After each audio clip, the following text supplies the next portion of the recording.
So hello and welcome back. This is part 5 of our 6-part series on controlling Lilybot with an IR remote and receiver.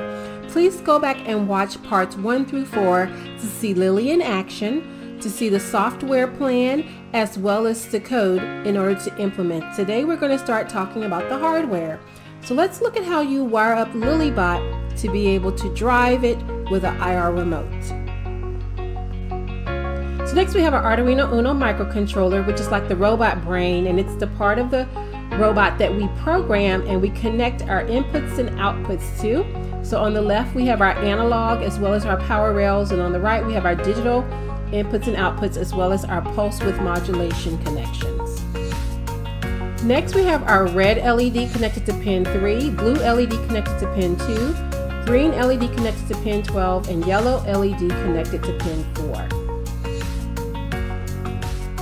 Then we have our buzzer connected to A3 and ground, where they are both on the left side of the Arduino Uno.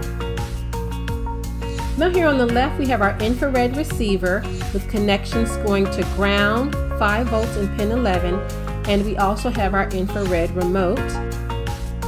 Then we have our left and right DC motors which drive the wheels on the robot, which are connected to motor A and motor B on the TB6612 motor controller.